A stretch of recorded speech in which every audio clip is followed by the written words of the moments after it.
Dog on TSN 1050.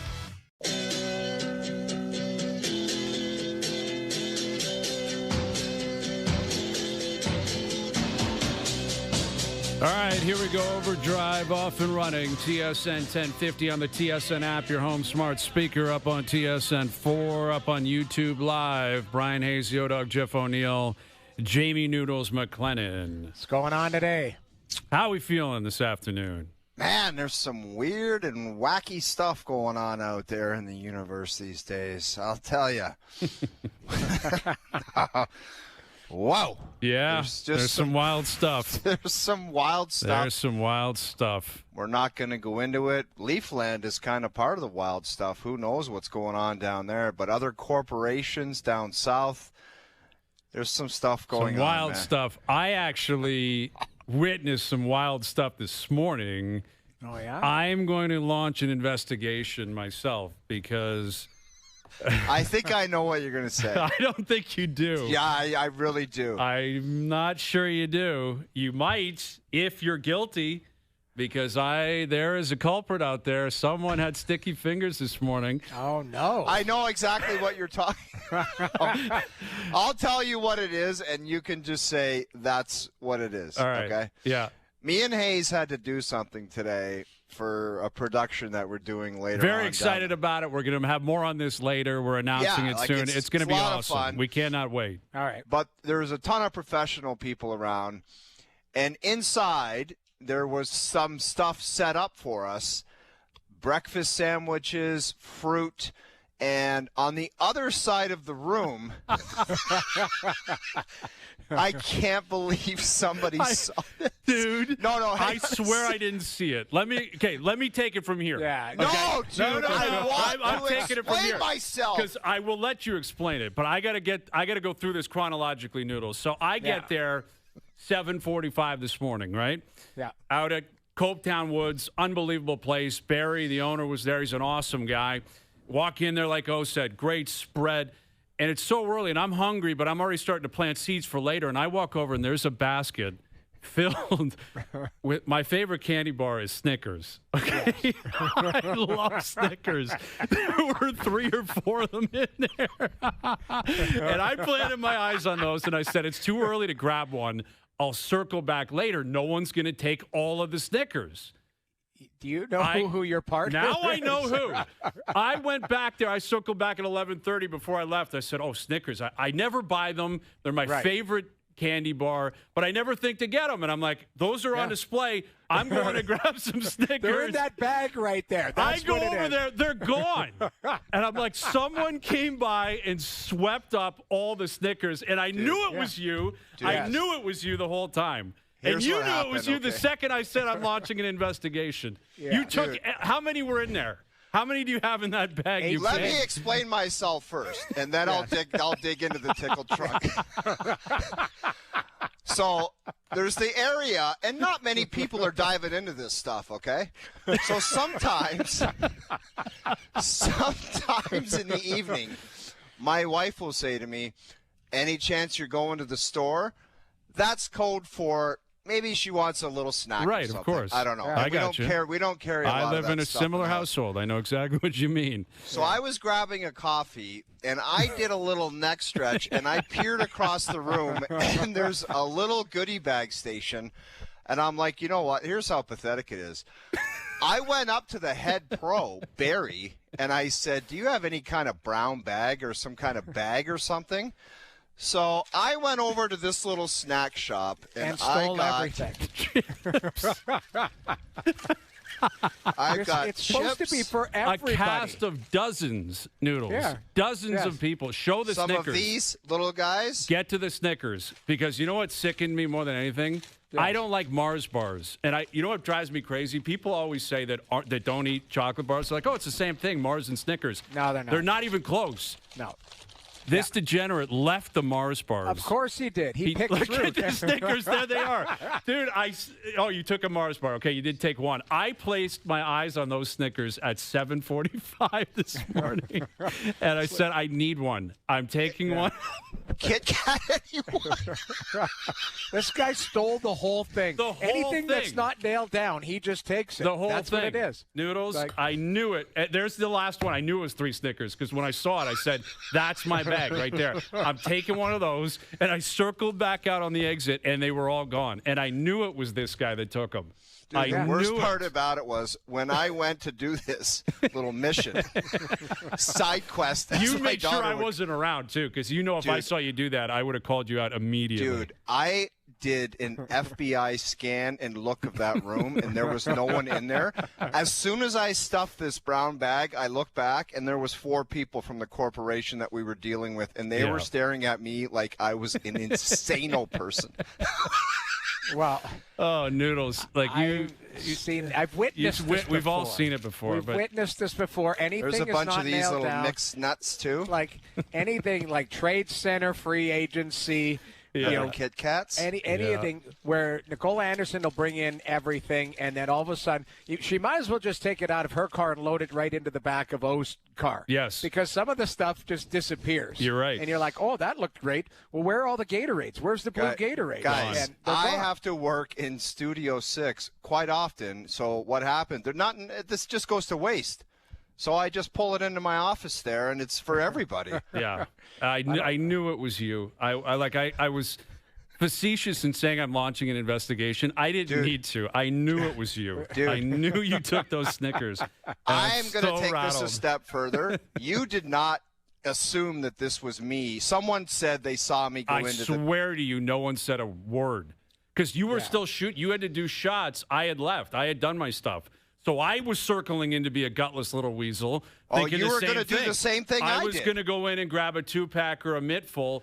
And I got in there, and I'm like, they're all gone. They're gone. And I Yeah. knew it was in morning noodle. No one's eating Snickers at 10:30 in the morning. It was. That's I knew why it was I this helped guy. myself. I'm like, no one's touching this stuff. That is, you know what, I though? knew it.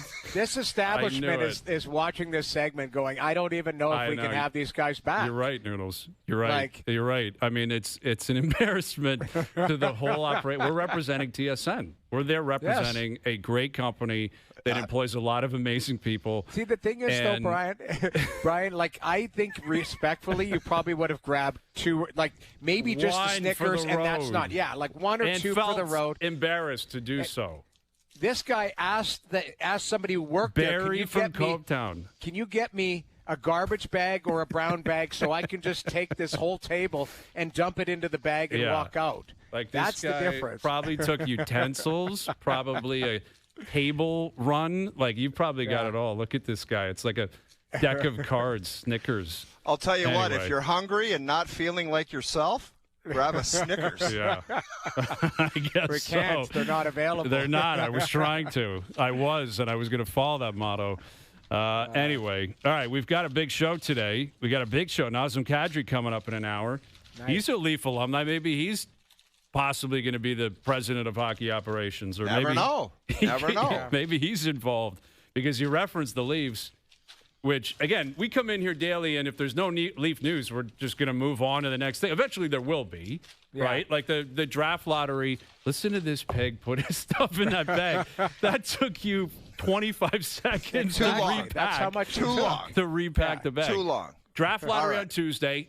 Big night, not only for the Leafs, big night for Vancouver, Calgary, Winnipeg, Chicago, New York, a lot of teams. Yeah. So there will be news. At some point, the Leafs are going to make a hiring. The belief is that Pelly and company have sent this directive to ownership. Hey, we're looking at Matt Sundin, John Chaika. Subject to change, but it appears as if that's the case. The Athletic, Johnston, CJ, James Myrtle, and Jonas have connected. Whenever the 3 of them start connecting on a story, you know stuff's coming. Yeah. They have written a story in the Athletic reporting that Ty Domi is heavily involved in this search. And obviously, Domi and Sundin, I believe, were like best friends when they played here, were teammates for a long time. Domi and John Chaika have a long history somehow, dating back to London when Max played there. Again, I don't believe Domi is a part of a search firm. I don't think he works with the search firm. This is Domi and Company or whatever it is. But Ty is allegedly or reportedly involved in the process, and maybe he gets a job out of this too. Wasn't John Chaika in Arizona when Max was there as well? Yes. I think the only thing that would make it awkward, having Ty involved, what if one of the first orders of business is to move his son out of the organization? Mm-hmm. Because if you feel like happen? you're looking for, I don't know, but I'm just saying, what if you're like, okay, I'm going to clear out a lot of players, and I'm looking to add to the depth of the organization and the top six, and Max doesn't fit the criteria of what I'm looking at. Like, doesn't that make it weird? Very reasonable. Well, that's where let me begin with. I don't have a problem with Ty Domi he's an all-time great Leaf. In terms of the way he played, he was a beloved Leaf. He was a Leaf for a long time. One of the truly most famous Leafs of my lifetime, of all time, absolutely. And he literally fought for this team and laid it on the line. And he was a great Leaf, and he's an alumni. So I don't blame Ty Domi if Keith Pelly or someone calls him and says, "Hey, give me your opinion." Yeah, he's going to give you his opinion. I'll give you my opinion. Keith Pelly calls me and goes, "I'd like your opinion. I'll give it to you." Oh, I'm sure you'd say the same. Noodles, whatever. Yeah. Sure, we'll give you your opinions. I got no problem with that. And I also have no issue with Ty maybe thinking, hey, I've got skin in this game as an alumni, and I want to possibly have my voice heard. I don't have an issue with, Ty trying to get involved or being involved from Ty's perspective. Where I have an issue, especially if somebody's willing to listen. That's my point. Yeah. But where I have the issue is that they're willing to do that because of the conflict of interest. Like, if his son's on the team. This is very simple, in my opinion, if you're Keith Pelly. You pay the respect to Ty Domi that he deserves as a great Leaf and an alumni. Yeah. And you say, Ty, give me your 2 cents. I appreciate it, but that's going to be the end of the road because you're not going to be included in this process because you have a conflict of interest. Your son's on the team. Clearly. So thank you for your opinion. We love you. We'll see you in the fall, but we're going to take it from here. But the idea that appears to not be the case, I find I don't want to say shocking because I'm not sure anything's shocking anymore, but I'm surprised that they would allow the father of someone who's got a kid on the team to be involved in where the future of the Leafs are going. Well, Greater Toronto Hockey League. Yeah, it seems it's kind of a minor hockey league play. That's kind of got the feel to it. The one thing that, you can bring, and this is maybe he was one of the hockey observers that I believe he was, about, according to The Athletic, among others. So here's the thing. Ty Domi has a lot of relationships, including, let's not forget, with Larry Tannenbaum. He's close with the Tannenbaum family, I believe.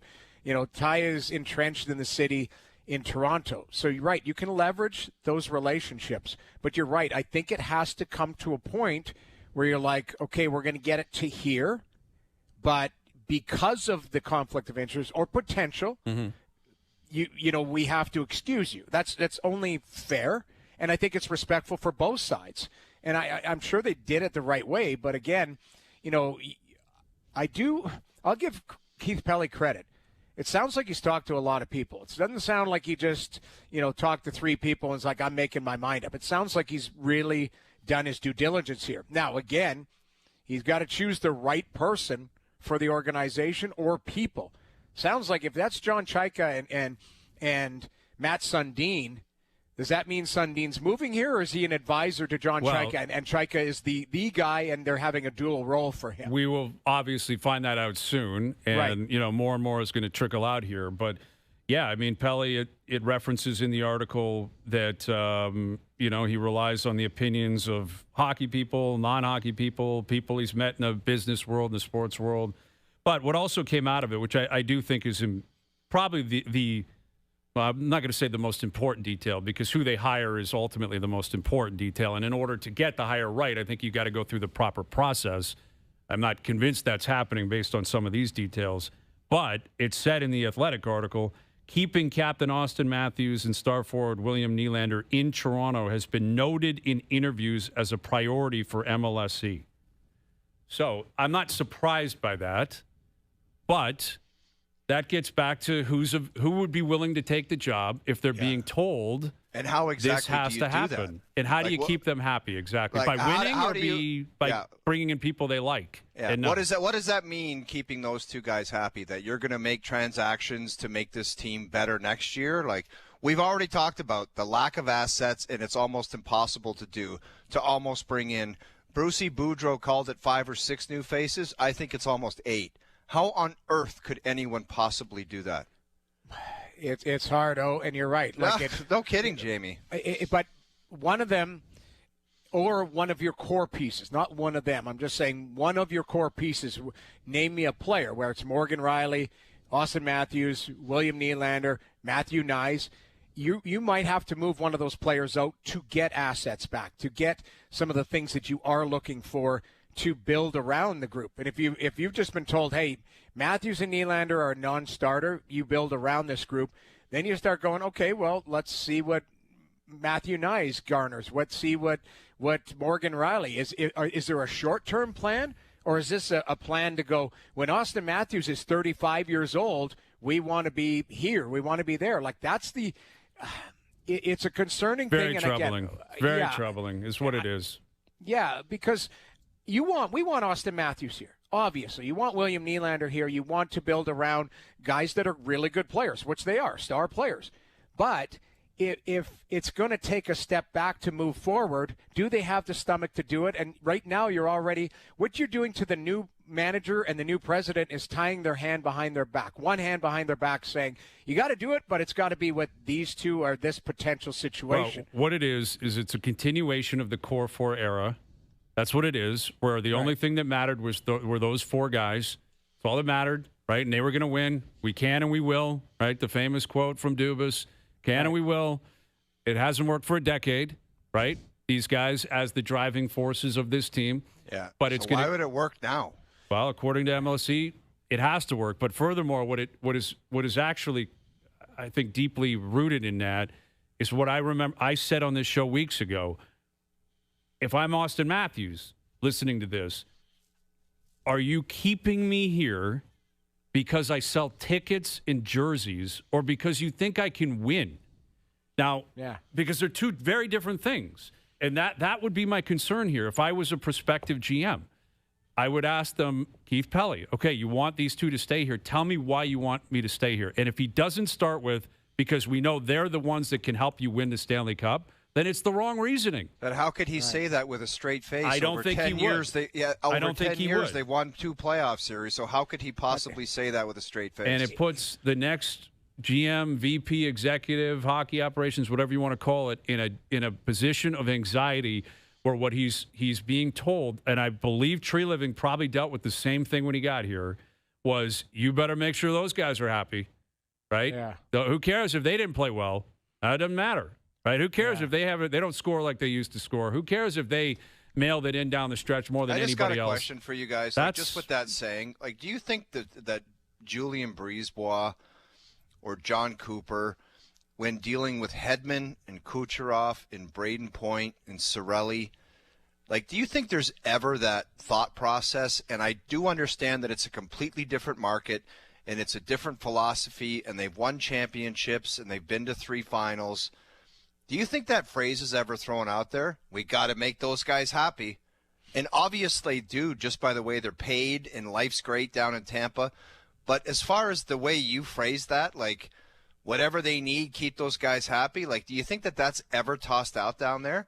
They got rid of their captain, for crying out loud. They said you're going to go play somewhere else. Mm-hmm. Yeah, that's where I was going to go to, is they looked at moving forward what was the best for their organization. They love Steven Stamkos. Yes, legacy guy. But at the end of the day, they felt, okay, we need to move away because Stamkos wanted too much term or too much money or whatever. They couldn't fit him in the current structure. So they went and got Jake Gunsel and said, that's we've got Hagel coming through that's going to push through in the middle of the ice, on the left wing. To me, these are types of things that you have to make hard decisions. And it comes back to what you're just saying, Brian. Hard decisions might have to be made, but right now you're already saying, well, you can make the hard decisions, but around players X and Y or Z, instead of going, everything's on the table, but it's do not. You have a vision to make it? Exactly. Well, and that's the question. If you're someone of esteem as a hockey executive in the league, listen, we can't be naive. Every owners have a say in everything. No one's got full autonomy. Nope, Nobody does. Everyone takes a job. There are directives and there are obligations that have to be considered. But does it really just stop here? Furthermore, is it just make the playoffs next year? Are you thinking of building towards a Stanley Cup? That's another thing. Like, is the objective to win a Stanley Cup or just try to get back in the playoffs because this year sucks so much? Those are two very different objectives, and I don't know. I mean, we'll see. It sounds as if it's going to be Sundin and Chaika. Simmons wrote a piece on Chaika in the Sun. That was pretty tough piece, Steve. Like the computer piece. Yeah, the fake screens. That was tough. And that was tough. Only one of the 5 computers actually worked after someone checked his work desk after he left. Check it out in the Sun. It's not exactly a glowing endorsement of John Chaika's time in Arizona. But anyway, we'll see. And the draft lottery on next week on Tuesday night. How about the Habs winning last night? Oh, man. I was just going to say, to piggyback on what we were talking about with the Leafs, the team up the road, we'll call Montreal, that team's heading in the right direction and not getting, they're not going anywhere. Their core's young. They're all under contract. They're just adding to that group. They're a hell of a team, and they're on the cusp of getting to the second round. And the bottom 6 is carrying them right now. Like, that's where they're getting their 5-on-5 goals are coming from. Like, Gallagher, that was a cool story last night. He played a lot. Story. Texier scoring. Anderson scoring. It's not Caulfield and Demidov 5-on-5. Oh, it's the other guys. Interesting, Hayes. That's just an interesting concept, how playoff time, the most important time, different players that look different and do things differently come up and rise above. What an interesting concept. I think it's great for the Habs. And they didn't I talked about that hit on Slafkovsky and the hit last year, Tom Wilson. They just said, you know what, we're moving on here, and we're going to play, and we're going to respond. I think Tampa tied it up, and right after Kirby Dach scored that goal, like, that's a ballsy response. Yeah, like 8 seconds. And it just seemed like that's what you talk about, like scar tissue and learning lessons, how a team like that just says, you know what, we're going to go into Tampa, and we're going to get this one, and we're going to bring this home. And if you want to talk about a game I would love to be at, Friday night in Montreal with a chance to close out the Tampa Bay Lightning, what a vibe that would be.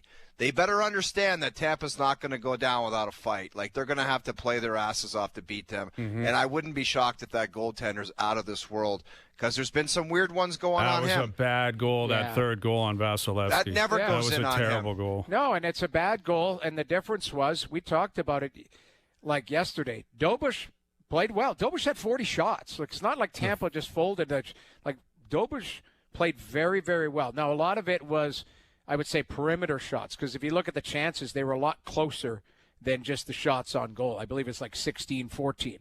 But, man, oh, man, like, this Dobush hasn't folded. And Vasilevsky, you need to make that save. That's a bad goal there. That's a game-winning goal right there. Yeah, it stung. But you're right, Montreal on Friday night, that would be electric. The Bell Center will be electric. Yeah. And we got a couple of games tonight, and Vegas in double overtime last night. Short-handed. Brett Howden again. But Utah had a lead late in game 4 and 5. 2 games in a row. They could have won that series in 5, and they just couldn't close. I know. Crazy how close they were. Pissed it away. Now and Vegas is going to win. Vegas is going to win that series. Feels that way. Yeah, Fly it feels guys that way. close out. Fly guys close out. They did. How about your boy Cam York tomahawk chucking his stick into the stands? I loved it. Obviously, I hope nobody got hurt, but that's a tough. I did that once. Like I got like first star in Toronto, and I just tossed my whole stick up. Somebody was like, "Oh, you can't do that." And I was like, "Okay." That's a tough. That would be a tough injury, though. Oh, dude. Jack Hughes did it in regular season. This guy's like, he literally wired it in there. Like, somebody would have their arms in the air and would have taken that hard, because he wired that. Dude, that thing had whip on it. And you're right. If there's a Penguins fan in that part of the stands, he shows up with a neck brace today. Absolutely. 100%. Neck brace in a wheelchair, and the lawsuit is on its way to Cam York, because the league will fine him, I would think, at a minimum. They will clip him, because you can't have guys throwing sticks in the stands. I think it's an incredibly authentic celebration. The guy never scores, ever, and it snuck in, and it clinches the series. It was an incredible celly, but you kind of can't allow that to continue. Didn't Daniel Alfredsson do that? Well, No, he faked Sundin it. did. Sundin Matheson did it, and then got suspended. Alfredson kind of poked fun at it and mocked him. Okay, I knew one of them. It was in that series or whatever. I knew one of them did it. I couldn't remember which one. Yeah, Mats did it, and he got 2 games, I think, because he did it out of frustration. I think his stick broke, and he rifled the broken piece into the stands, and he got, I believe, a 2-game suspension. And then Alfredson mocked him later by faking. And he faked it and chucked it on the ground. Yeah, and that didn't go over so well at Scotiabank Arena. Hayes, one more team we got to give credit to. My dad's always been a big fan of Junior C hockey. Loves it. The Tavistock Braves, they're heading to the Schmaltz Cup. Captain Mark Dion, they beat the Lakeshore Canadians, and they're heading to the Schmaltz Cup. I love it. Mark Dion, good luck to the boys, the Tavistock Braves. Go get them at the Schmaltz Cup. Go get them. I love it. That's great. Little shout-out. Okay, we've got Keegan coming up. The Jays won another series yesterday. They've got Minnesota tonight. We'll catch up with Keegan. We got Brian Windhorst in an hour. The Raps, they had that game last night. They went ice cold in the 4th. And Ingram was hurt. Well, Ingram, I don't even know what to make of him. And Scotty was hurt. He was not himself in the second half. But we'll see if the Raptors can stave off elimination tomorrow night. So we got Brian Windhorst in about an hour. Nazem Kadri coming up. OverDrive continues, TSN 1050 and on TSN 4. PWHL playoffs live on TSN. Listen and live the NBA playoffs on TSN 1050. Tomorrow, trying to force Game 7. The Raps are home looking for a W. Raptors, Cavaliers, Game 6. Coverage starts at 7. On TSN 1050, the Raptors live here. Now, back to OverDrive with Hayes, Noodles, and the O-Dog.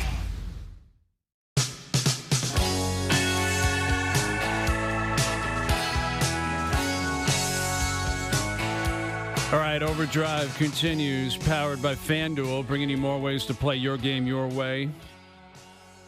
Jays in mini tonight, beginning of a 4-game series. Kevin Gausman on the mound. Jays have now won 3 straight series. Couple games under 500. They haven't been great on the road this year, but bats are starting to come alive. Springer's back and healthy. Vladdy is leading the league in hits and batting average, and Ernie Clement got himself a home run yesterday, and everything's starting to turn here. It's amazing how, because of last season, you can spin 14 and 16 okay, right? Because they won last year and they played so well. You look at 14 and 16 and you think, I can handle that because of the injuries. It's early. Yeah, the Yankees have been good, but no one else in the division. They're still right there for the wild card. It'll be fine. Where if they were 14 and 16 last year, it was like, this team stinks. I got no chance. Yeah. Brutal. It's a continuation of the year before where they won 74 games. And they've earned that. They've earned the optimism, even though they're still under 500. I think that record with the injuries that they've had, Brian, is respectable, to be honest with you. Especially to, we're talking massive names. Springer and Barger and Kirk and Savage and Ponce and exactly Barrios and Bieber. These are massive pieces of the puzzle here who have been out, and a bunch of them, again, have now returned. Savage and Springer in particular. Let's head to Mini now. Again, Jays Twins tonight. Here's Keegan Matheson from MLB.com. How you doing, Keegan? Doing well, fellas. I got a couple tweets saying I should come on here with a Snickers in my hand already. I don't even know what's going on here, but I tried to play into it blindly, fellas. I actually checked the back of the press box. There were none available just yet. I'm going to. Okay. Well, we're starting to lose you there a little bit. Let's see if we can straighten out. We'll get you back on there. Maybe a Snicker thief in the background heard that. Guys, knocked out his internet. That little snack pack was for my wife. Yes. After dinner, she just sometimes randomly once a week, she enjoys a little treat. It's tough to so blame that's it on why her. I'm not blaming it on. You literally on the show has said that you went to the barnyard or whatever and would have 23 sour keys. You don't think that there was a little bit of thought process, like I'm going to gorge some of that stuff? I hope not. You guys have seen me in studio a couple times. There's no moron behavior. There's no. You look great. Those days are. That was for my wife. I did that for love. I did it for love. Okay, chivalry is not dead, is what you're saying. Exactly. So that's what you say in the back of the cop car when he's like, "Hey, why did you steal all that candy away from the golf course?" Exactly. And now it's out. And the thing is, we got to walk back into that building in about a week. And now they know it. I guarantee you what they're going to do is have 400 Snickers bars sitting there. That would be great. That's exactly what should happen. Snickers. A table of Snickers. Just scattered throughout the property. We know what we got to do. We got to text Barry to see if he can get the security video of me doing that. Like checking your shoulder a few times, shoulder checking? I'd actually like to see it live. Like, so if Barry, if you're listening, if you can get that security footage of me absolutely dominating that little snack tray, please text it to me. I'd be a big fan of that. Let me just quickly ask, though. Did you just grab it by hand and throw it in the bag, or did you just take the whole tray and dump it into I was going to do the whole tray into the bag thing, but I thought that was ignorant. I left a bit of every variety. Mm-hmm. Fair enough. There was a Snickers. Yeah, there wasn't a Snickers. No, you took every single one of those. That's a lie. There was a Mars I take bar. that personally. There were Mars bars. That is a lie, Hayes, because I made sure to leave one of every variety. Well, then someone else snuck in there because I can't tell you how. Again, it's such a ridiculous thing to say. Like it was. I know you wanted a Snickers and stuff, but I started my day looking at that, saying that's mine. And there's a lot of them here, so clearly there's going to be ample opportunity. And you had it in your mind. On my way out of this place, I got to drive, and I'm having a Snickers. Precisely. Yeah, and it was robbed from me. It was stolen from me. All right, so Jays Twins tonight. Vladdy hitting .358. A little bit premature to start talking about batting titles and, different awards. It is still April, but the power's not there, but the hits are certainly there. He gets on base a ton. We're going to bring Keegan back in. There he is, Keegan Matheson. You didn't go and search for a Snickers or something. Is that why you cut yourself off, Keegan, or what? No, fellas, I just had to jiggle the dial up here. It was. Okay. I liked hearing that. O-Dog with one on the road. I'm picturing you just holding the Snickers between your fingers like a dart out the window. This is great. He just ashes the wrapper. Instead of ash, just flick some wrapper. caramel out, Yeah, why not? I love it. I like that. All right, so Vladdy chasing down a batting title. Are we willing to dive into that conversation on April 30th? Where do you stand on Vladdy and his production? Absolutely, man. I think we've established that Vladdy's not going to be the 48-homer guy again. And that's okay. Maybe it happens once or twice down the road. Eventually, when you have that much power, it can. But even when Vladdy was coming up as a prospect, what people would tell you over and over is that he's more of a hitter than a power guy. And even back then, when Vladdy was 18 or 19, I'd say, nah, come on, just shut up. Power's way more fun to talk about. Let's focus on power. But Vladdy hitting like he is right now is a damn valuable baseball player. And it's not showing up with big, loud moments. It's not showing up with big home runs. And as long as you're hitting 300 plus, that's okay. If you're a singles guy who is hitting 270, I'm not interested. But doing what he's doing right now is spectacular. He can be a batting title guy, I think, very easily. He can be someone who leads the league in on-base percentage as well. It's just not what you picture when you look at Big Vladdy. It's a guy who's built for power, who you expect to hit the ball 500 feet. It's just a little different. So, Keegan, we were talking about before you came on how 14-16 for a record is quite respectable given the injuries and all of that stuff that they've gone through, the adversity early on in the season. Would you concur with that sentiment? I would, Noodles. If you'd told me, and I hate to revise history too much, but if you had told me at the start of the month, this guy would all be on the IL, and this would be the record at the end, you'd probably take it. You're not winning. It's not great, but it's okay. They survived, cash out, start over again, okay? And with the names they have coming back, when you have Addison Barger coming back, you're going to have Jose Barrios, which will stabilize this rotation a little bit. It's getting better, and it doesn't feel as terrible as it did a week ago, 2 weeks ago. It felt real bad, guys. And I think the context of Major League Baseball helps right now. I don't know who's won games in the league this year. Like, really, I don't know where the wins are because it feels like so many of the big teams, including a couple in the AL East, one who just fired their manager and the staff in Boston, have not had good starts to this season. It's a weird, very messy April so far that I think the Jays will benefit from. And I do think that this is a month we're going to look back on as like, hey, remember when stuff was that bad? Because it feels a lot different just the last few days. Keegan, how do you think Trey Savage is going to respond to the grind of a real season? It seemed like last year he was living out a movie, like a sports movie, where this guy played in all levels, ended up in the big leagues, was the stud of the staff, and just had an incredible run. How do you think he's going to adjust to, like, the grind, where it's just real life stuff? It's every 5 days, and you got to go out there and get it done. That's the important part now, O-Dog. Like, that's the difference between being really cool for a year or sticking around in the big leagues for 12 years. And the fun part about sticking around is that you get the big contract, okay? That's a good motivator. Yeah. So for Trey now, like, we hear the word routines a lot. That's a boring word. It's not very sexy. It doesn't excite anyone.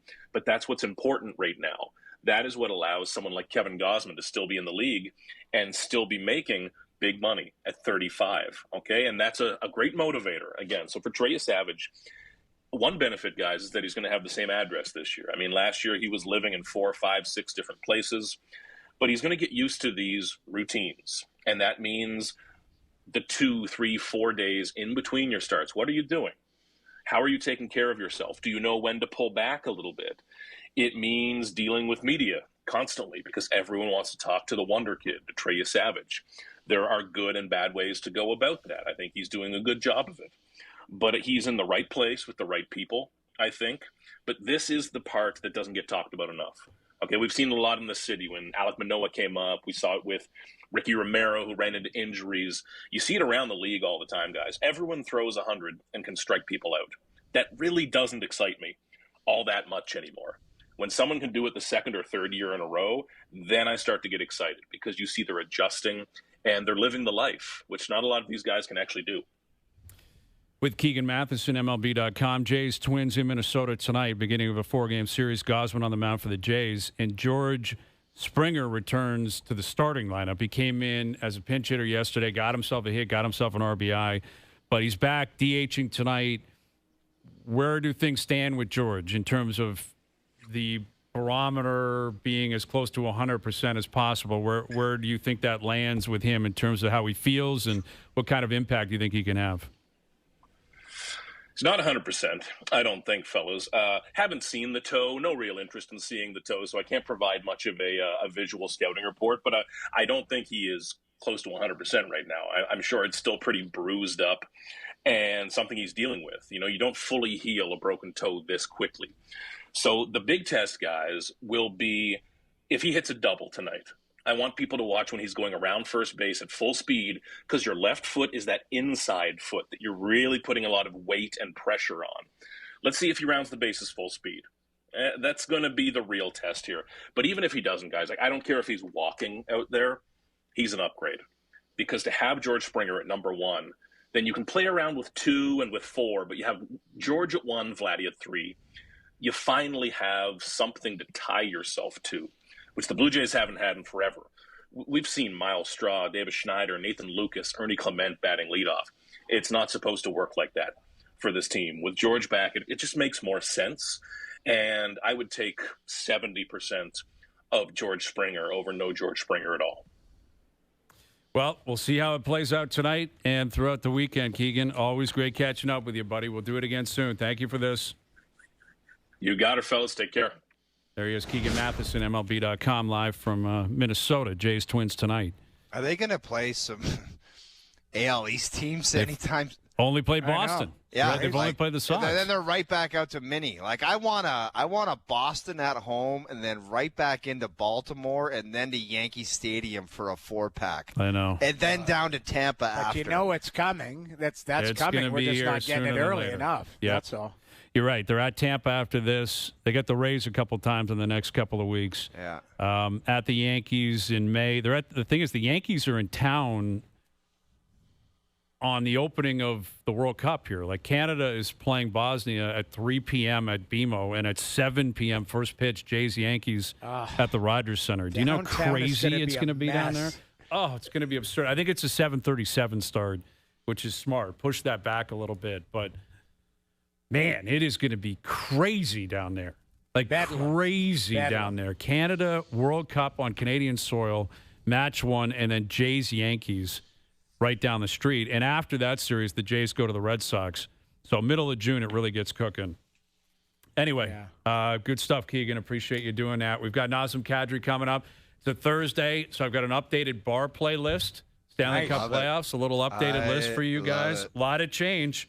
I think it's a complete turnover here, I'll be honest. The goalie in Philadelphia's got to be on it. It's interesting. It's interesting you say that because you haven't done your due diligence. He's not, and he's ignorant, Jamie, and he never wants to get. All right. You guys can sway me. No. We are going to come up, and maybe we'll make a hybrid list. I was thinking about putting yours. She Loves in there. I was thinking about it, but I can't because he lost. They both were great, but Vladar got a 40-save shutout. I know, but I'm not putting two Flyers in there. I got Cam York. I said it yesterday.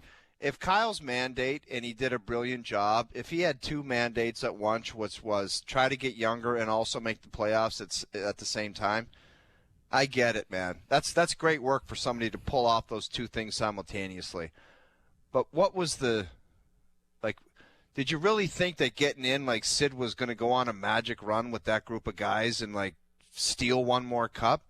That was in 2016 and 17 that they got their last, that was your way out cup. Listen, you know what I mean? They haven't won a playoff round. That was 10 years ago, dude. They haven't won a playoff round in 8 years.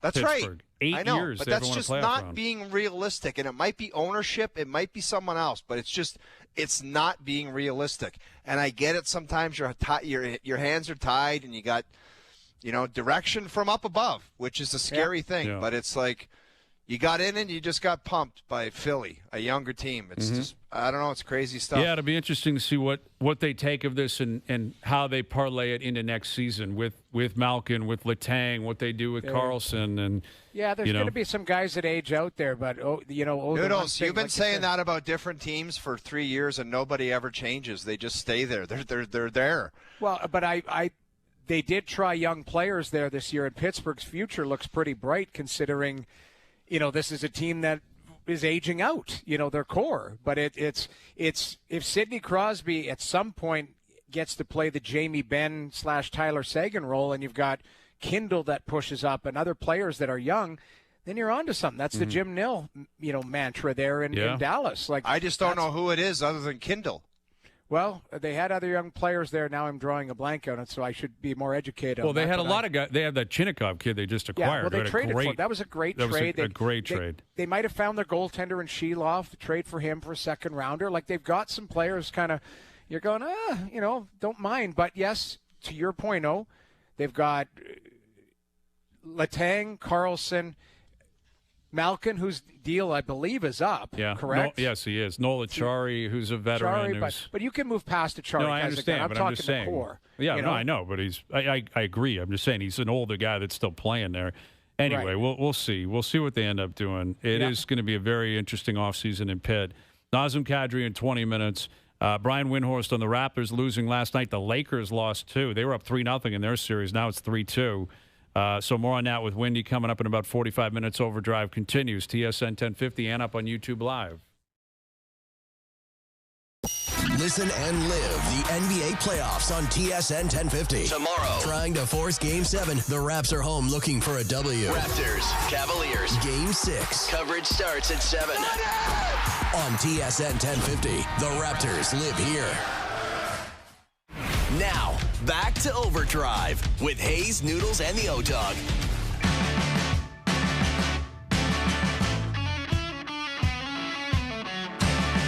All right, Nazem Kadri coming up. Brian Windhorst as well. The NBA playoffs continuing. It'd be cool to be in Minnesota tonight. Jays Twins and the Wild have a chance to knock out the Stars at home tonight. Crazy. That's a little... Now, you can't do both, right? No. Like, they're playing at the same time, technically. Yeah, you're picking the hockey game if you get a choice, clearly. Yeah. But my buddy sent me a text. We like to do the odd wager on playoff series. He's like, you like Minnesota for a hunch or Dallas tonight for a hunch? And I said, I don't know how much I like that. I said, do you like that? Let me ask you. And he's like, I ain't doing that. I'm like, well, why'd you ask me? He tried to get me to sniff on taking Dallas tonight. I kind of like Minnie at home, man. You don't? You know what? I've been wrong on everything. So I feel like the minute I say, well, I think it's going to be a 7-game series, Minnie wraps it up tonight. So I don't know. I can't get a feel. I've always felt that series was going to go the distance. They're too good at teams. Yeah, I think Dallas, I think they certainly put up a fight tonight. But Minnie Here's, I think, the better question. If you're Colorado, who do you want to see win the series? Dallas. You want to see Dallas over Minnie? If I don't think if you asked a candid question to the Colorado Avalanche player, I would say of those two teams, they don't want anything to do with Minnesota Wild. There's just something about that mini team, man. Quinn Hughes gets there. They got balls. They got mojo. I don't know if I want to deal with them. Yeah, a little heavier, physical. And that's after Dallas is the ones that beat them out last year. Mm-hmm. That's how crazy this comment is. I just think I don't know. If they do get through tonight or at all, I think they're gonna cause a problem for Colorado. I think it's going to be difficult to beat Colorado 4 times. That's how I always view the series. It's like you got to beat those guys 4 times. That's going to be tough for any team that's left in the NHL. Any team. Yep. But the Minnesota Wild, they're going to cause them some type of problem. I can assure you that if they get there. Mm-hmm. That's for me. That's a game you circle and go that because those are two teams. Those are two cup contending teams that, because of the standings, because of how the format is for the playoffs, that could have been a cup final in past years, and one of them's going home in either tonight or on Saturday. Yeah. And on top of that, I would argue, and I would think FanDuel and the books would agree with this, whoever wins the next round, Colorado versus Minnesota or versus Dallas, whoever wins that is the cup favorite. Yeah, clear-cut cup favorite. And by the way, the GM of the Minnesota Wild, like we always talk about the resources of the Toronto Maple Leafs, where it's like you could go out and pay anybody or try to pluck anybody. I don't know. But the GM of the Minnesota Wild is one guy that I would do that to if I had the ability. Bill Guerin. I think Bill Guerin is one of the top executive people in the league. Well, and he's got stones, man. He sure does. Go get Quinn Hughes.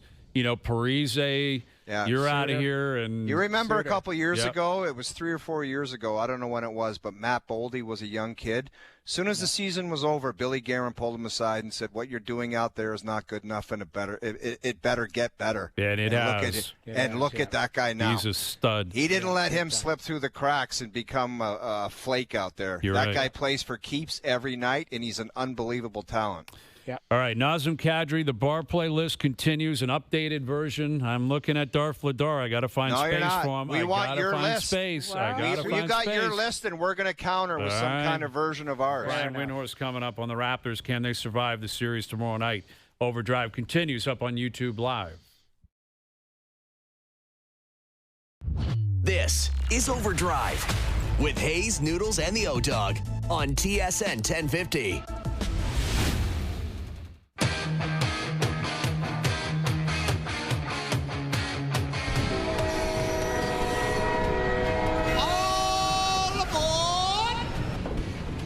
Get back on the train, folks. Hour 2. Brian Hayes, Jamie McLennan, Jeff O'Neill. Big. We are sprinting right now, by the way. We're not running anymore. Massive hour. We got Naz on the horn. We got Brian Windhorst. Hazy B-listing. We're going to go B-listing and get Hazy's bar play, top 5 bar play acts. Maybe Naz can have some input in that. Listen, Naz would know in Denver, right? Like, I'm sure the Avalanche, they're not waiting for lines. I can't imagine they are in Denver. I don't know what the hot spot is in Denver. I'm not sure Nazem does anymore either. He's not a young guy. By the way, Naz is my partner in last year's Lincoln Cup. That's right. And you guys came back and stole it, didn't you? In extra innings. Man, it was dynamite. Yeah, it was phenomenal. You guys both put on a clinic last year. Here he is from the Colorado Avalanche and your partner, Nazem Kadri. How you doing, Nazem? Hey, good, guys. How are you? We're doing pretty well. You planning on watching this game tonight, Mini Dallas? What's your plan this evening? Yeah, no, absolutely. I'll be doing a little pre-scout myself, and it's been a great series so far. So it's it's been some exciting hockey in the playoffs this year. Naz, when you were watching I know you said pre-scout, but what?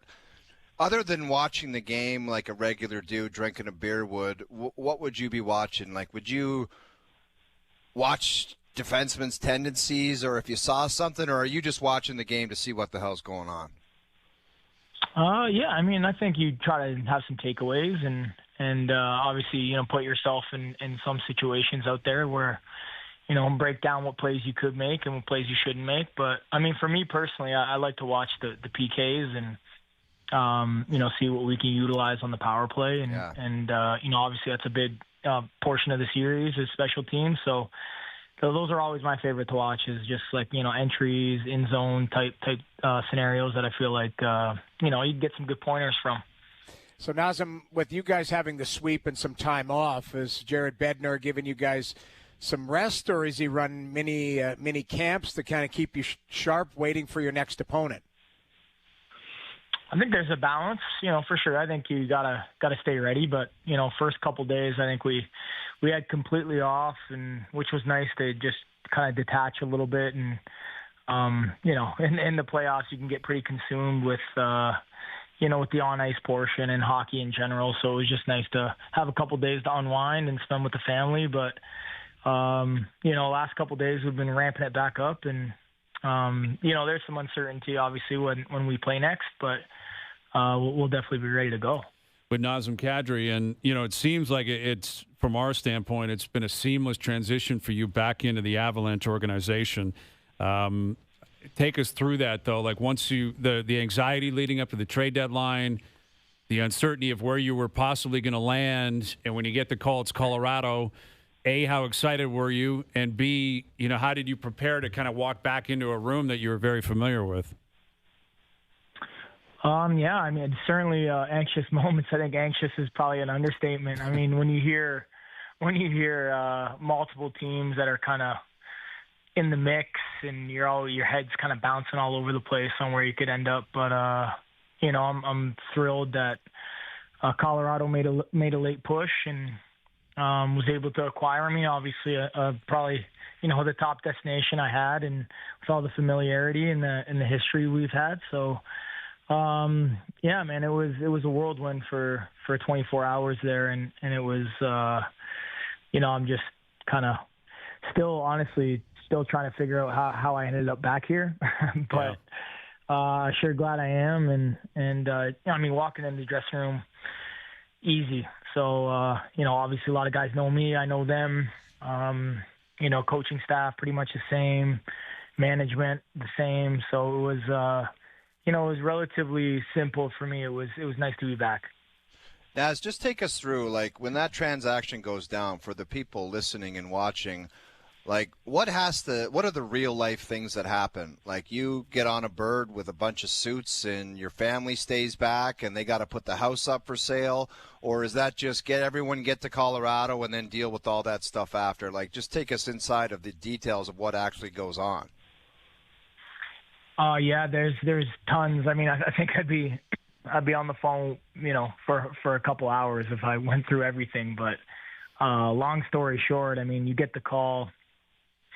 For me, it was a little bit bizarre because I'd gotten the call, I think, in the afternoon on the trade deadline day, flew out the next morning, arrived that next night, and then I actually thought we had an evening game against Minnesota. Was the first game I played in. But then I looked up the schedule and it was a noon game. So no morning skate, no practice, fresh off the bird at like 8, 9 p.m. Just with, one luggage piece, had to rush to the arena. I actually had to drag the equipment guys in to get me all suited and booted with my gear night before. So it was, you're kind of thrown right into it, but sometimes it's better that way. You don't overthink it. You just go out and play. Well, the amazing thing is you referenced, same coaching staff, which is so rare in the NHL, where, I think Marty St. Louis is like 3rd or 4th in the league in tenure. I think he's top 5, and it feels like Marty got there like 2 weeks ago. It's just you've played for so many, a variety of coaches. Obviously, you went through some coaches in Toronto, in Calgary.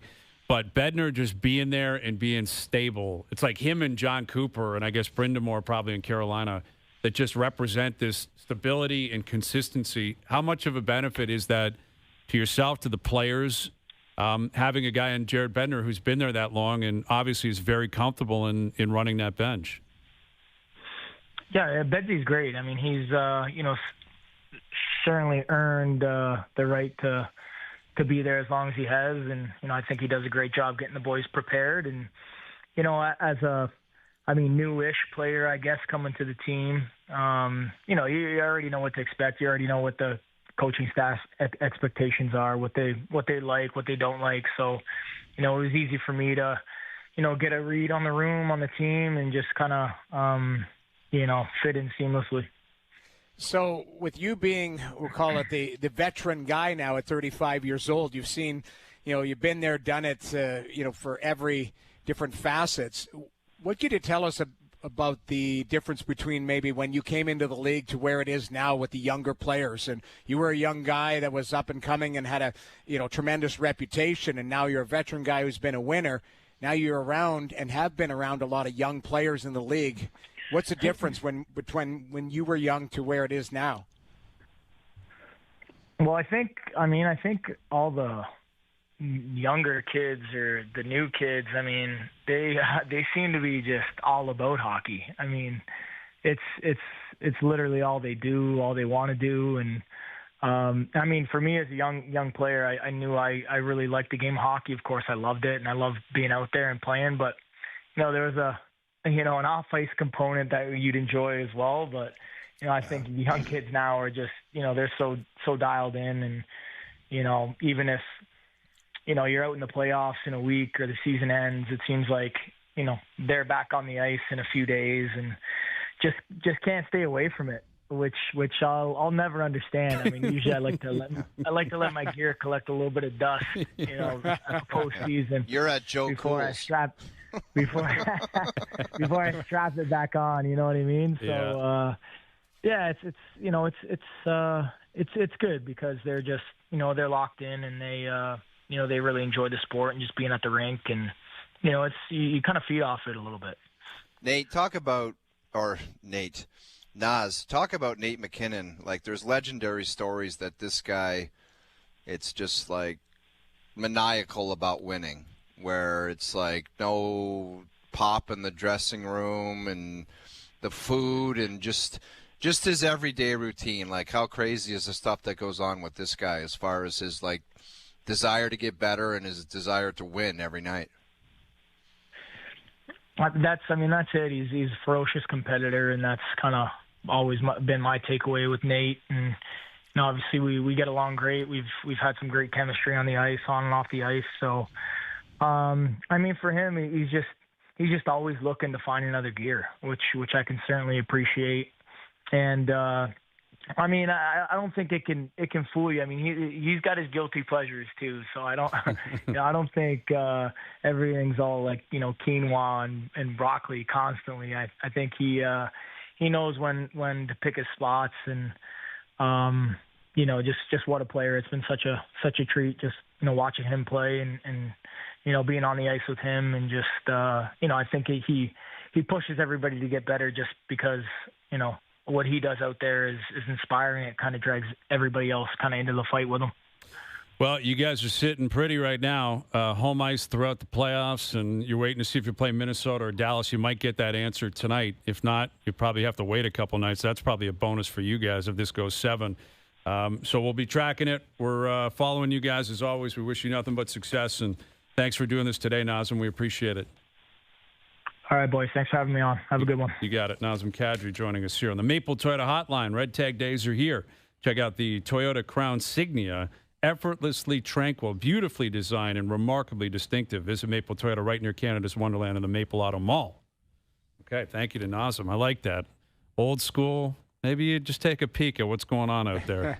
New school, go home and shut it down and play video games and go to the rink in the morning.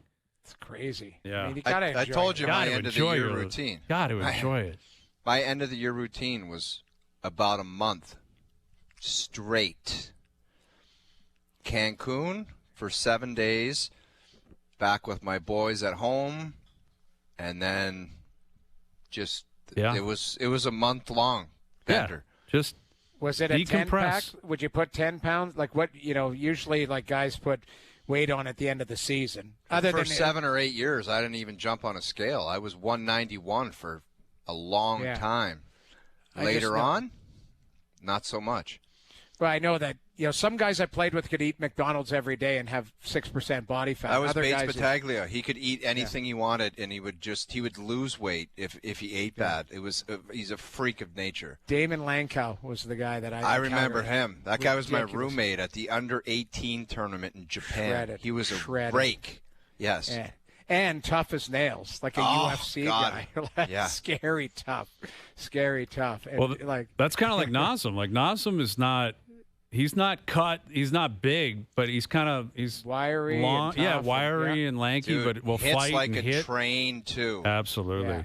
Yeah. Agreed. Has thrown Agreed. some massive hits in his career, and he sounds like he's pretty happy being in Colorado. Why wouldn't you be? Absolutely. Exactly. You sweep the Kings. You're sitting at home. It's going to get tough now. I mean, not that they're unaware of that, but it's going to start to get difficult here. Okay, I've got my B-listing updated bar playlist. You guys want me to get to this? Yes. Monday and Thursday? Yeah. Every Yes. Monday and Thursday. Now, you got me because Darth Ladar it's an omission right now, but I'm thinking Darth Ladar is like one of these younger guys who doesn't want to go to the bar, right? He's at home watching game tape, right? So I'm going to say the bar play isn't necessary because I don't think he was out there, but you're probably right. He Honorable could have been mention. Let's give him an honorable mention. Vladar was phenomenal, and last night in particular, he was incredible, and he was great all season. Yeah. Like down the stretch, you're not a team built like that unless you and you don't get in unless you get really good goaltending. Yeah, like you just need it, and it's happened. Number 5 on the list, I've got Kaprizov at number 5, currently leading the playoffs in points. This is a guy who's about to be the highest paid player in the league. And there's always some nerves about that. And I scored an empty netter the other night, but still, it closed the game out. Man? He had 3 points in the game. Yeah. Dreisaitl's there, too, with 9 points. The quiet, I wouldn't say quiet 9 points, but just routine Draisaitl every single year in the playoffs. The guy's going to have 1 million points. But Kaprizov, not a ton of playoffs history. Not playing up the middle of the ice. Not going to play 25 minutes a night, kill penalties, and do all this kind of stuff. He's pulling his weight. He's been really good. He's been really dynamic. And 9 points is 9 points. Yeah. So I got Kaprizov at number 5. I have David Pastrnak at 4. He was not on the list on Monday. No, he wasn't. Scored and this is winner. basically a one-trick pony to get on the B listing. Yeah, see, that's the thing, though. I thought long and hard. I'm like, I should probably still have Hagel on there. But it's a recency It's kind poll. of a reset. Yeah, I mean, every so that every guy, few days. you got to think after that overtime winner, scoring the goal in incredible fashion, yelling at the Buffalo fans that we're coming back. That reeks of bar play. Yes, that's like Dougie 92 with no gear on walking in to an establishment. I don't know if you can touch Doug Gilmour quite yet in 93, 94. I'm not. That's 92 Dougie Gilmour, no gear on, going into the Shark Club. I don't even think you know what that was all about. I've heard of it. I never got to experience it. Oh, yeah. But I've heard of it. Number 3, Jakub Dobiš. I got Dobiš as the guy. I wasn't going to put Texier in there. I thought of Gallagher, but it was a great story to see him score. And he was out there late in the game, trying to kill the game down. And he's a warrior, and he hasn't been playing. But couple Dobiš, tough pictures of Gallagher. Yeah, it happens. That's couple okay. tough pictures Keep sent the to bucket the on. OverDrive account. Keep the bucket on. It's all good. But I love Dobiš has been good, man. And you referenced it. He didn't get tested like a ton, but volume counts. Right. Look at the Texier goal. Look at the York goal. Yeah. Even if the shots are from the outside, they can still beat you and they can be backbreaking. Exactly. And the Habs had that game. They got into the third. I think Tampa threw 17 or 18 shots at him in the third, and he held strong. And they love a goaltender in Montreal. Yeah. Love a goaltender in Montreal. Number 2, I got Brett Howden, Vegas Strip. Massive goals, man. Short-handed. Dude, short-handed, double OT winner at home. That guy on the strip. Yes, literally walks out onto the epitome of a bar play. Hand someone your keys and say, "Take my car home. Do whatever you can have it. Do whatever you want with it." I'll see you later. What a play! Yeah. What a play! This one maybe's got to be stopped though. It's weird. I think it was a surprise. I think it surprised everyone. They're on the power play. That's what's crazy. The crazy part. He just steals it and turns and fires. You're right. Vejmelka's a really aggressive goaltender. Like, he's a first-shot goalie that's just out on it. They got him moving a little bit. The goaltending in that series has been A little spotty. Yes, a lot of goals. Like we talk about Edmonton, Anaheim. It's 5-4 every night in that series, or close to it. But what's weird about that sequence is it's a two-man forecheck on a kill. 2-on-4. Yeah, Marner's in the corner and Howden's deep, like well below the circles. Yeah. Like not playing conservatively at all. I appreciate that greatly, and they pounced and they made it work. Remember what Lavi said yesterday?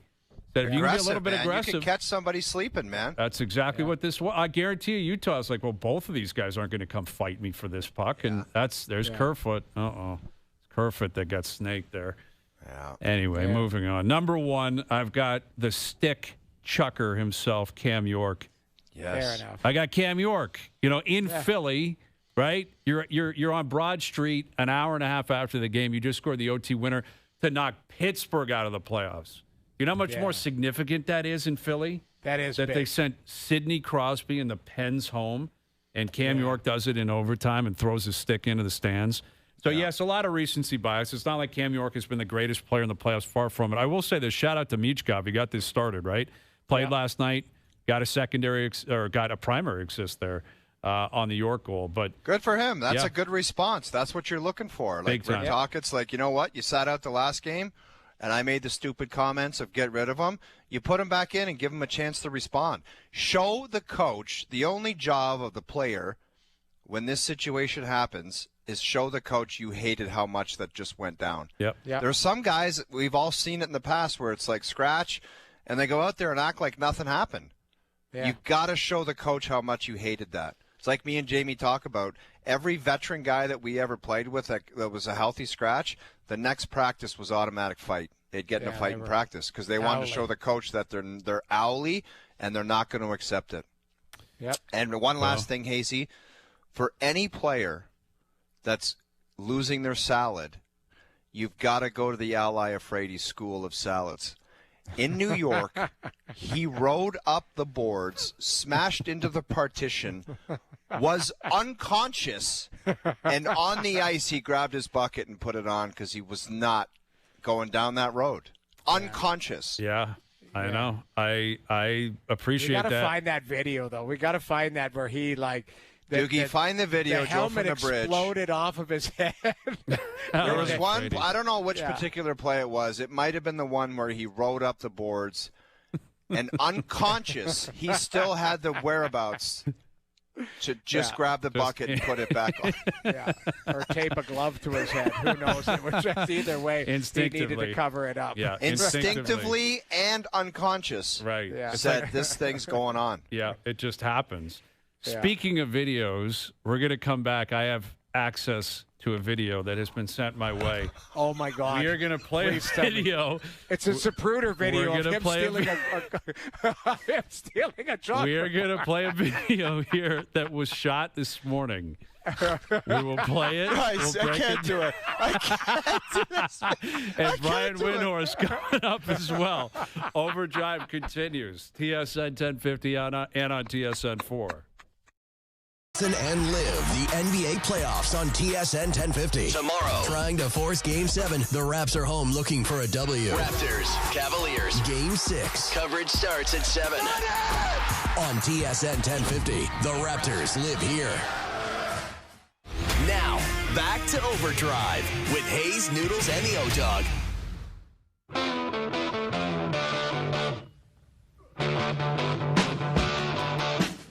All right, best bets later in the hour, powered by FanDuel. Brian Windhorst in just a few moments as well. On the Raptors losing last night, sounds like Brandon Ingram is questionable to play tomorrow night. I don't know. I can't believe something about that vibe. It's just he's been terrible, and he was terrible to start the game last night, and then it's a heel inflammation, which.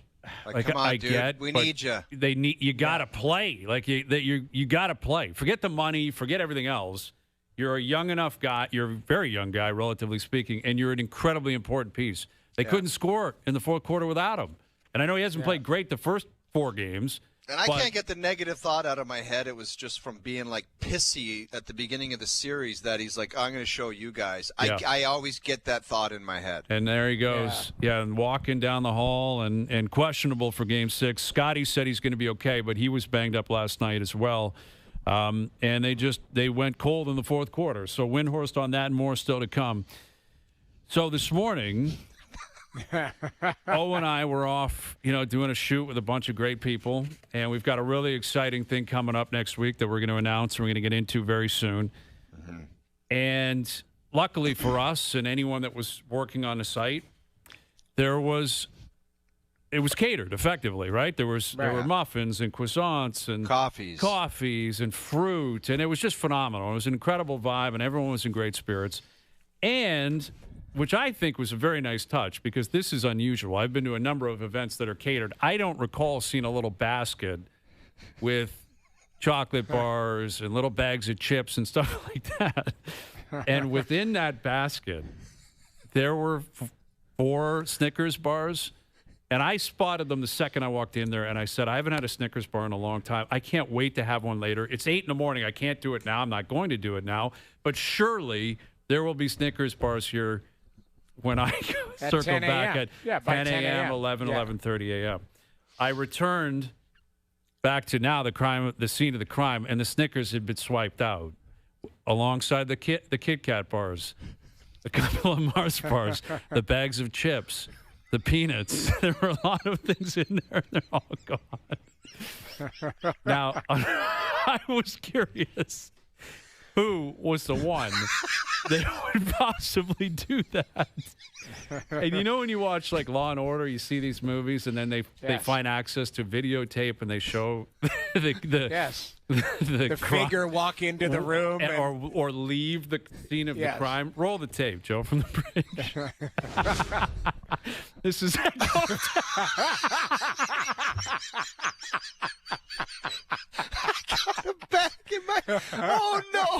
Oh no! Okay, so that bag is full of stuff. Now the camera was not, for your sake, you're very lucky. The camera was not actually at the candy station. But this is you exiting, trying to play it cool. Very That bag, like a little stop and chat. The bag in his hand, a coffee. Like, look at this guy strutting out of there. That is literally. Do you remember in the original? But dude, how did they not have the actual the theft part? I guess they're still working on that, is my understanding. But it might have been scrubbed.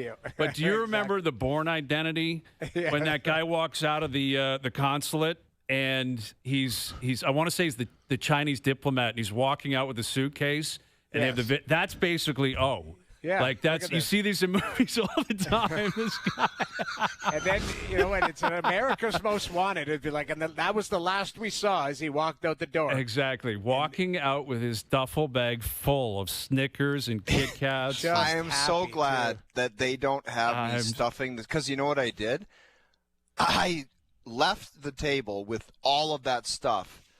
And then I took 2 steps and I said, you know what, I'll grab one more Snickers, and I went back. Oh no! If they got that on tape, I'm begging them to find that tape. I just don't know if there was a camera in that room. Copetown Woods. By the way, Copetown Woods is a great golf course if you want to go tee it up there. Unbelievable place. Yeah. They always seem to have better weather than North, kind of GTA. Go to check out Copetown. Yeah, it's a really fun course. Really, really fun course, and it's in really good shape. So, Barry, if you can do us that favor. But that alone, dude, I find that almost more funny. You walking out trying to pretend like nothing happened, and the little fake stop and chat as if you're being watched, because people are like, this guy, you can't just run out with that kind of stuff. But, dude, imagine Barry, his head must want to explode, because I asked him for the bag. Right. And he went into the kitchen and got me the brown. He must have thought like I'm putting a sweater or something.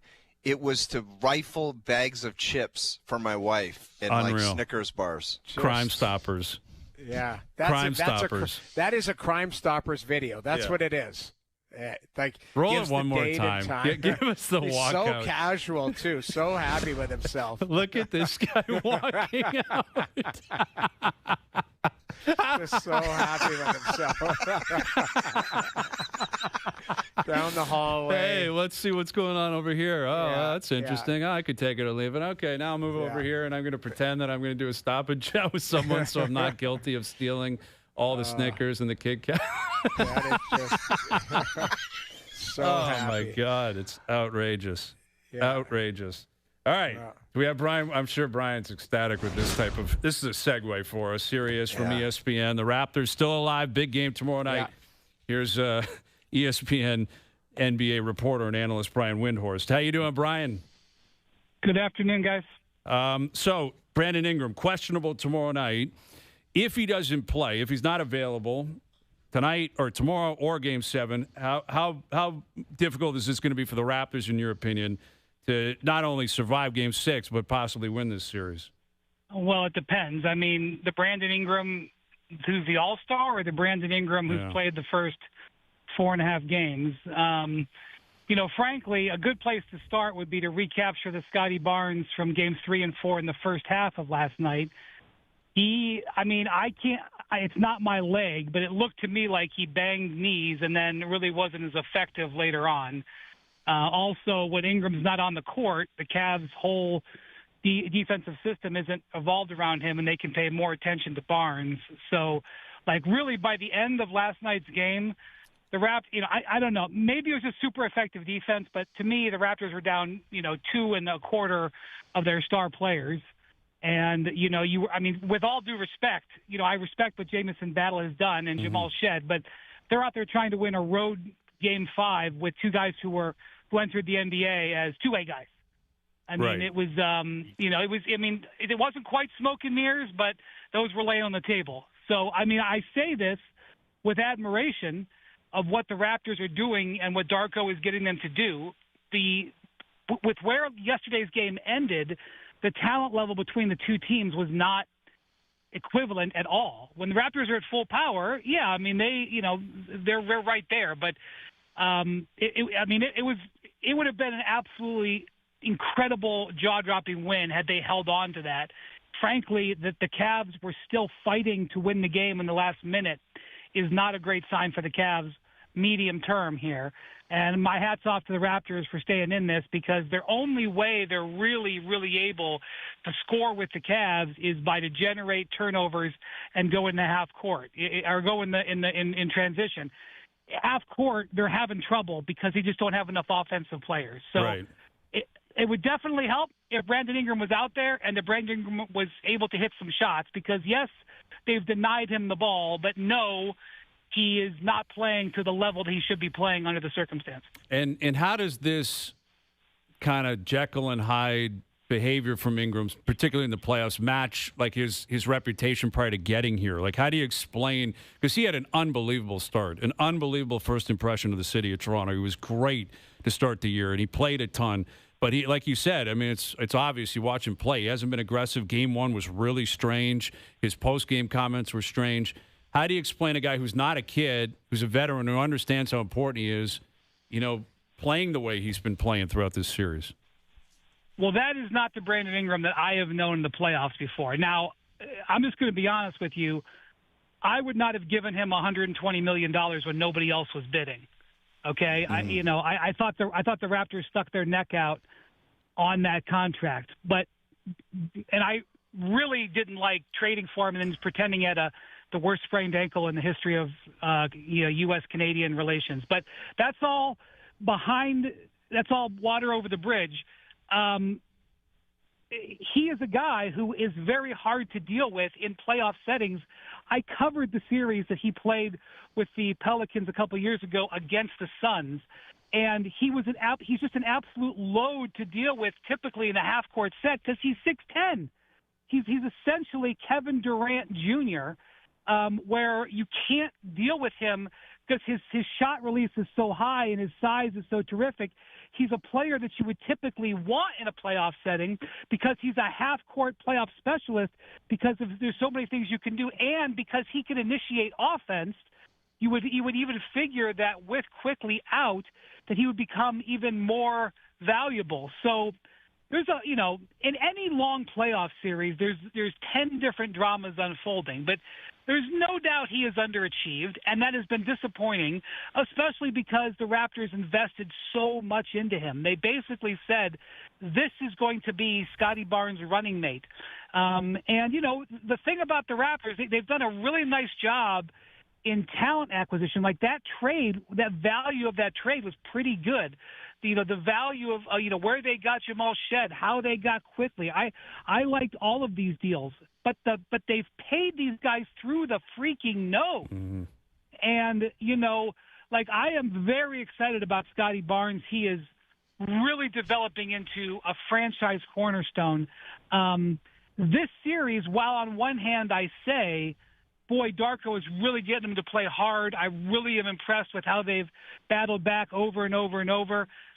This is a very expensive team to be not able to perform a little bit better in this, you know, in what we've seen so far. Well, we haven't even mentioned Jakob Poeltl. Go ahead, O. So, Brian, just that in one saying is a non-starter. That right. is a, with all due respect, because the Raptors, these guys in the Raptors front office have built a championship team. They have paid guys where no one is bidding. No one was bidding that much on Jakob Poeltl. No one was bidding that much on Brandon Ingram. I'm not saying I don't want them in my organization. I don't want to sign them. I just don't want to pay them those prices. Same thing with Quickly. Again, maybe I don't have all the information. Maybe there was some offer out there for Quickly that I'm not aware of. But literally the last three contracts, big contracts that the Raptors have signed, the whole league has taken a gasp and said, oh, my God. Now, the acquisitions of them were beautiful, but the contracts have been heavy. Brian, how far away would you say, like, Scotty is the main piece? You just gave him props with his development. How many pieces would you say they would be away from being like a real deal contender, someone like a team the whole league would be talking about in the next couple of years? I mean, you don't have to ask me that. I mean, they've done a very nice job to pick themselves up from where they were a couple of years ago when they had to move on from the you know, when they had to move on from Kyle and they moved on from Siakam. They've done a nice job rebuilding the core. Their challenge is they are in, you know, look around the East, look at the teams in the East, look at what Boston has, look at what Cleveland has, look at what Detroit has, look at the teams in the West, you know, and say, how does this particular group rise up? Okay? They've done a really nice job getting from 10th to 5th. Getting higher than 5th is going to be hard, and the real challenge is going to be the players that they, you know, where we are in the NBA today, and I understand fans don't always totally fully get this conversation because it's changed. Player value from literally just 2-3 years ago is different now. A team cannot afford to have one or two bad contracts on its books. It just can't, because before it just cost your owner a bunch of money. And if your owner could spend, and the Raptors were a deeper pocketed franchise, if your owner could spend, you could buy your way out of a problem. You could survive a bad contract. Now, when you have a bad contract or two, it kneecaps you in what your ability to team build. And, like, by the way, I'm not sitting over here saying, boy, the Raptors have some challenges getting to the next level and ignoring everybody else. The Cavs are in the same boat. The Cavs are the most expensive roster in the NBA. Dudes, that's the most expensive roster in the history of the Cavs franchise. Crazy. Okay? And they're in 4th place and in a dogfight with a team that doesn't have their point guard, that's desperate to play super fast and doesn't have their fast point guard. So I would say just in general – you know, there are some teams in the East that are going to be challenged on how they get to the next level with the current rules, because some of these, it's not much of an evaluation as, hey, do you like Jakob Poeltl as a player? Oh, yeah. I mean, there's a demand for a bunch of center. Like, there's a whole bunch of teams that need centers. Absolutely. There's a bunch of teams that have interest. Then you bring up Jakob Poeltl's contract, you're going to get the phone hung up on you. It's not about him as a player. It's about the contract. Nobody can take an overweight contract in the apron era. That's just reality, and the Raptors just have a couple of them. So they've done a really nice job, and I'm not ruling them out in this series. And I love where Barnes is. I love where he's at. But the next step will be a challenge, and they're having a challenge in the next step in this series. Right. Yeah. Well, and you mentioned the Cavs. I mean, they, like you said, the highest payroll in the league, and they're committed, you know, for years to come. We'll see what happens with that. But obviously that puts a ton of pressure on them. And on top of it is the James Harden legacy, you know, and I've always kind of had a soft spot for him because he plays like he can't wait to go, and I kind of want to see him have success, not against the Raptors, but he had a great first 2 games. He was pretty good last night, not great on the road. Where do you stand on Harden's ability to close here, and how significant is the next 6 weeks for him and his overall legacy in Cleveland?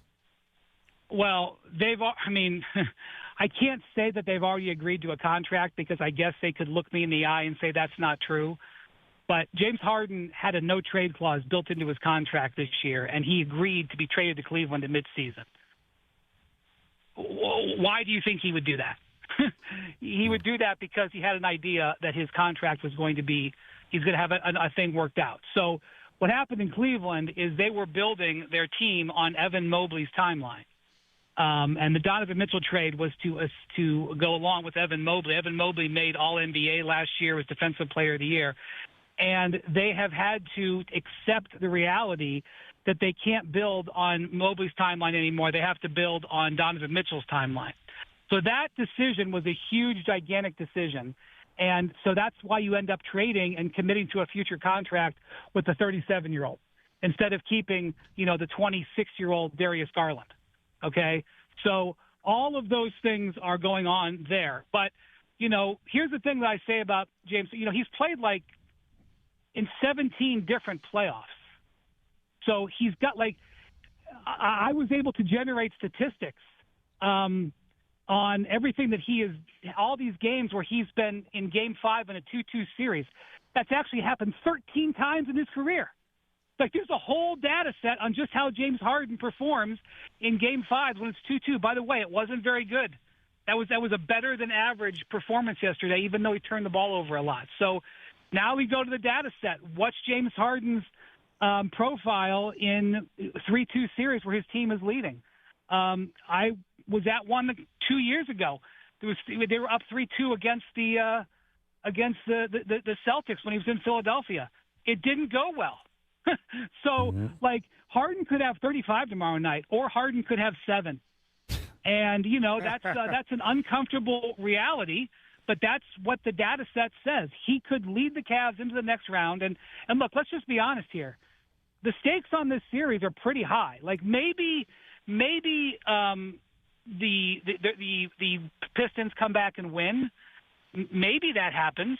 But most likely, the team that wins this series is going to have home court in the next round. If the Magic win the next round, the team that wins this series is probably going to be favored to get to the conference finals. And the Raptors were ahead in the fourth quarter last night. Yeah. To go 3-2 with a chance to clinch at home. So on one hand, I can talk to you about how we got some flaws on this side of the bracket. That's all true. But there's pretty significant stakes to what's going on here. And I would just say that the table is still set for the Raptors. They were not too far away from having a closeout opportunity tomorrow. And, they have played another good game tomorrow night. They may get another shot in Cleveland. Well, they haven't won in Cleveland in the playoffs literally ever, but they're hoping to change that in a few nights. I don't care about that stat. We keep using that stat in Cleveland. With all due respect, it doesn't matter what happened in 2017. What happened in 2017 has no bearing on 2017. True, but they played 3 games this year there, Brian, and it hasn't worked either. Right, I agree with you in terms of the longevity of it all, and LeBron's not there anymore. But they didn't blow the second half lead yesterday because of what happened in 2016. True, valid. So yeah. I throw that nonsense out. Okay, we're cool with that. We like that idea. Believe me, that's what we're hoping for in Toronto, that they survive tomorrow night and back to Cleveland for Game 7. He is Brian Windhorst of ESPN. Great catching up with you, Brian. Thank you for doing this. Take care. There he is, Brian Windhorst. I don't know what he's talking about. I don't know what he's talking about. They cannot win in Cleveland in the playoffs. Yeah. It's a fact. Well, it has nothing to do with anything. They just don't win in Cleveland. Yeah. LeBron's long gone from Cleveland. They're still not winning there. Yes, Kevin Love's gone and Kyrie's gone. But it's I guess I understand what he's saying. It's like what we talk about with the Leafs every new administration. It's like, well, it's not their fault they haven't won in 60 years. And that's true. They weren't there 60 years ago. And obviously these guys weren't there in 2017. But that's why I went back at him and said literally last night in Game 1 and Game 2, it didn't happen either. So it's not even about 17 and before that. It's more about what has literally happened throughout these playoffs. And if Ingram doesn't play, Quickly's already been ruled out. Scotty Barnes is not at 100% or doesn't appear to be, they're going to have to. They're in one. Yeah, they're in one. They're in one. For sure. But Cleveland may be the team you want to play when you're in one because they don't look like they're exactly firing on all cylinders either. No, they're not buttoned up either. No. Yeah, they were up. What were the Raps up? Was it 80? It was 89-80. They were controlling that game. There was a ton of there was a lot of scoring, a lot of offense in the first half last night, which was very different from what we saw in Game 4. And they had a 3-point lead going into the fourth quarter. And then they scored their first points in the fourth quarter, 4.5, 5 minutes in on free throws. Stopped the bleeding a little bit, but they never got the lead back. So we'll see Game 6 tomorrow night. Raptors, Cleveland. Jays in Minnesota tonight. Couple games in the Stanley Cup playoffs, including the Edmonton Oilers trying to survive tonight. We'll tee that up and recap a busy afternoon. We'll do that next. Trying to force Game 7. The Raps are home looking for a W. Raptors, Cavaliers, Game 6. Coverage starts at 7. On TSN 1050, the Raptors live here. Now, back to OverDrive with Hayes, Noodles, and the O-Dog.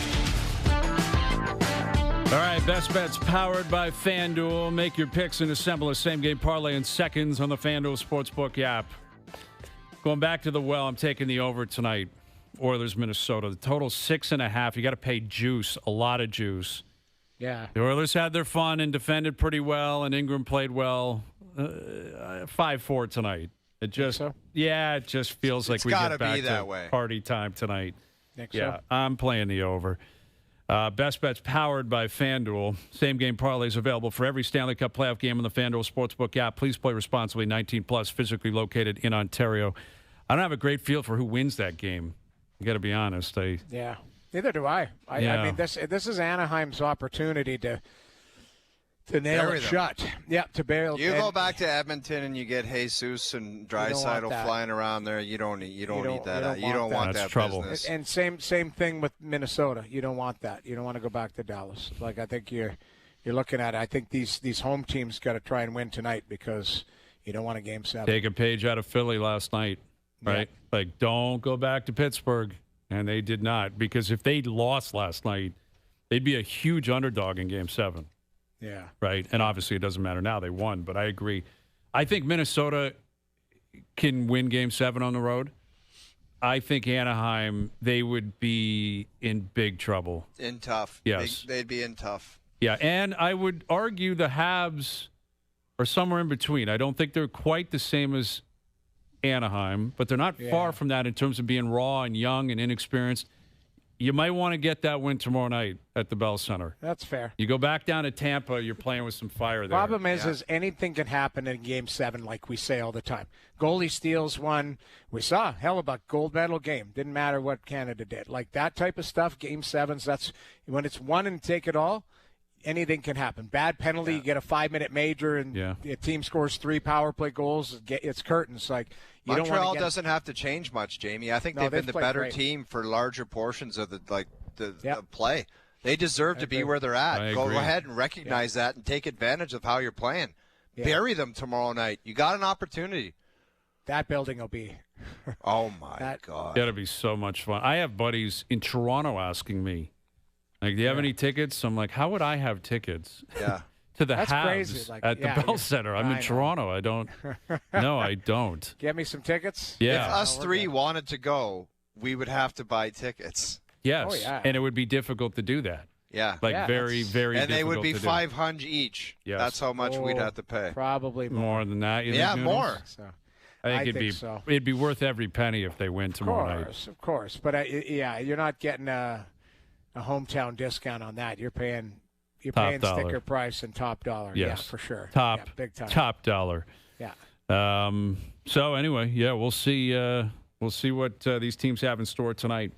And the Jays are in Minnesota playing the Twins. Can we have one more video on the way out? The walkout, the Kaiser Soze leaving the station. You got to ask Barry. Like, try to get. I don't know how there's not a camera in that main ballroom. I'm working on it. There has to be, dude. We will work on it. There he is, Kaiser Soze. So happy though, just so happy, just walking out, leaving with his little whole brown bag of gifts.